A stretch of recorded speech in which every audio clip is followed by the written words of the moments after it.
What's happening, y'all? This is Andrew from Mirror Music 99, back to the Closet Recording Studio, representing our high school today in West Charlotte. Coop and I went there and met. That's where we told our story about where we met 25 years ago, when we were 15. Anyway, this weekend is the 1-year anniversary of King's Disease 3, which was recently nominated for a Grammy award for Hip Hop Album of the Year, as is deserved.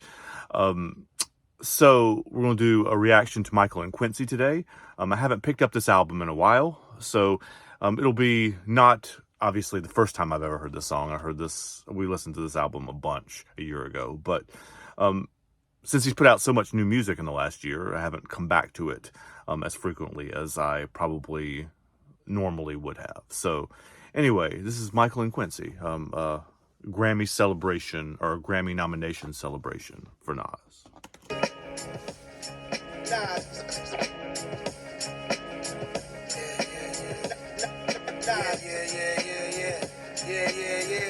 Get your eardrum de-virginized. While the music is a good.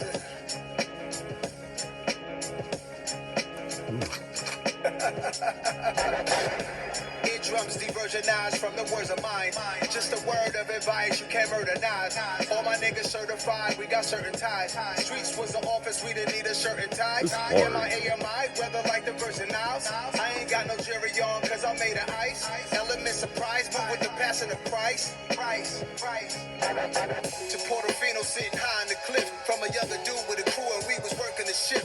Your South Park cartoon characters, I'm convinced they never been scared to death while staying calm in the twist. I creeped in a jean jacket, headband, and Nikes. I ain't like to dodge fights as I rode my bike, and I was looking at these people thinking they just might. Man, this is hard as shit, dude. Like, man, I don't really have much to comment on the lyrics. It was just, man, it's tough. Become out my cool character, break through the smooth barriers, go crazy, CeeLo Green, Nas Barkley.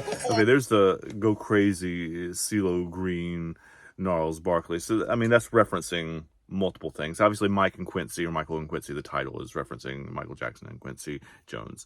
But I'm starting to catch now that there are more references to other artists in there. And even that line, I mean, Gnarls Barkley, CeeLo Green. CeeLo Green's a member of the band or group or whatever eponymous name, Gnarls Barkley.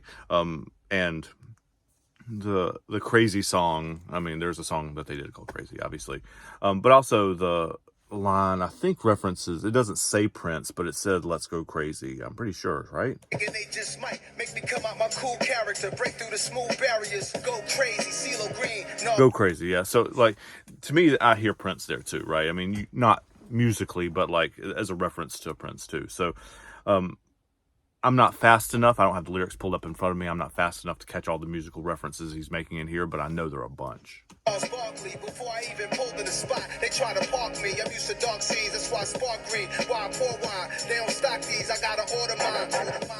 Malcolm X departed at the Audubon. Seen so many slaughtered, I'm numb, never mortified. All black Audemars, you claim yours. Whoa, listen to that rhyme again. At the Audubon. Seen so many slaughtered, I'm numb, never mortified. All black. Audubon. Seen so many slaughtered, never mortified. At the Audubon, seen so many slaughtered, I'm numb, never mortified. I'm numb, never mortified. You claim yours was 101. We timepiece monsters. Every season we be on the hunt. Jeepers, creepers. America's a baby that's teething, shitting on itself, crying for its next feet.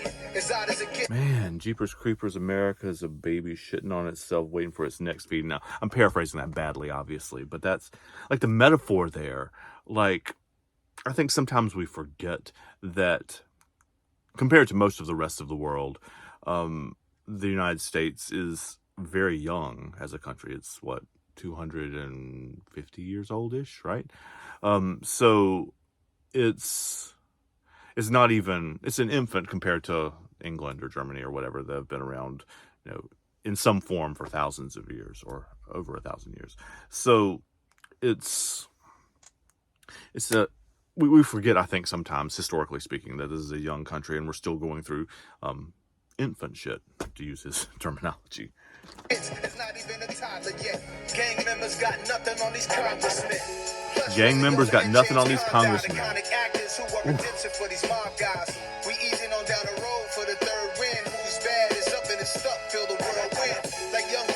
I mean, even Ease On Down the Road is that's from The Wiz, right? Ease on down the road, right? That's The Wiz, right? Feel the world win. Like young Quincy Jones stuck outside the club to Ray Charles snuck him in. Out to be young That's Ray again. Charles. But right now it's like I got the power of 100 men. Now's a hit like Michael and Quincy on the run again. So that's the metaphor, right? He's saying that he and Hit Boy are Michael and Quincy of the like new generation. Obviously, Mike and Quincy were like one of the greatest perhaps artist and musician pairings that's ever been, up there in the echelon with like the Beatles and George Martin. So it's calling himself that, him and Hit calling himself that and Hit that, is a big statement, right? And I think it's probably true. I mean, the run they've been on is something else. Eardrums diversionized from the words of mine. Just a word of advice, you can't murder Nas. All my niggas certified, we got certain ties.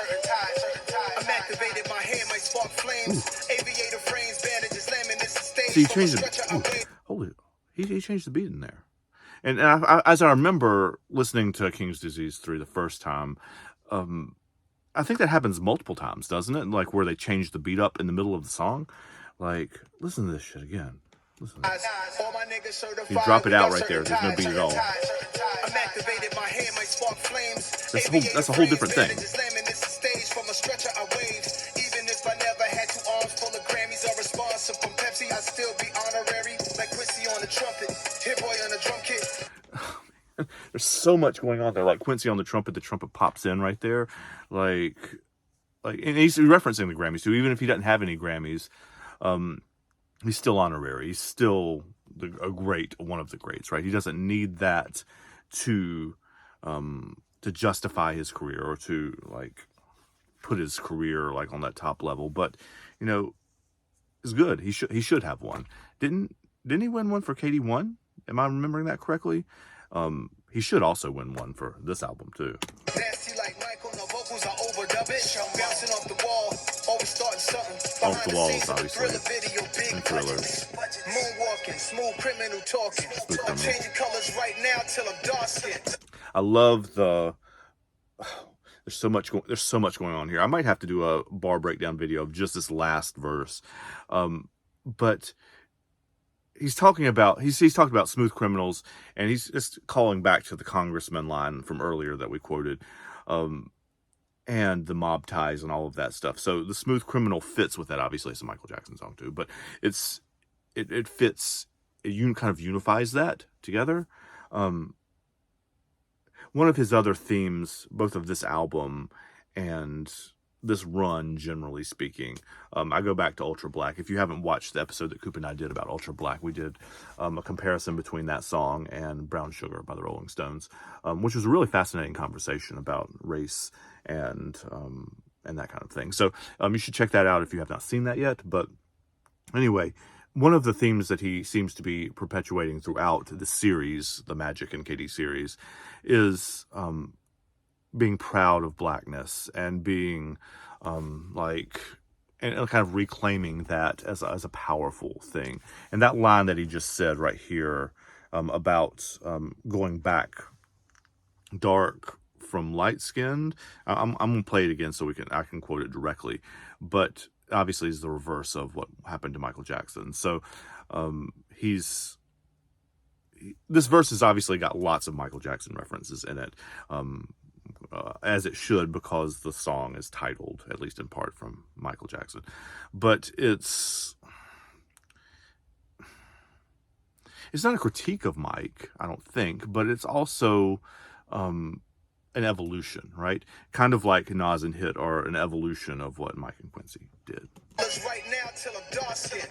Adam Clayton Powell, complexion the ball wins. Andy, are you okay watching me transform? That's Smooth Criminal too, right? Pinky ring glitter like the socks and the glove. Know some money getting thugs that could buy the Beatles pub. That's what I really call copping white, reeing up. And obviously he's referencing the Michael Jackson buying the Beatles catalog. I don't know, it's mid-'80s, I guess. It's post-Thriller. I guess you guys probably know the story, but like it's the story goes that Paul McCartney and did a song. I think The Girl Is Mine. Is that the one he did? They did a song together. And Paul told Mike that he should get into like buying publishing rights and stuff like that. And Michael bought the Beatles ones, which obviously is where Paul McCartney was rise to fame, and probably the most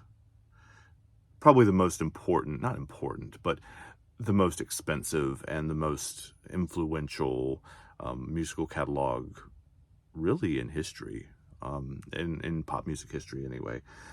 I'd put it above anybody's really. So Michael bought that, and obviously McCartney was pissed about that.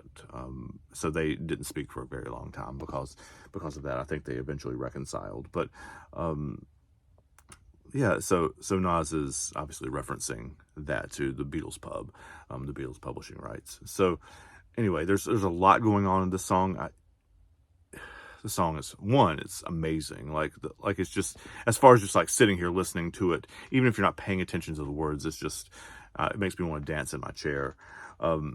It's a great, driving down the road song, but it also makes me want to come back to that last verse and actually do a bar breakdown and actually, tease out some of the references so I can make sure that I have the lyrics in front of me and I'm catching more of them, because I know I'm missing a ton. As with most Nas songs, if you're not the first time you're listening, but like when you're doing a one take through, I know I'm missing something. So again, celebrating Nas' Grammy nomination, well deserved, obviously.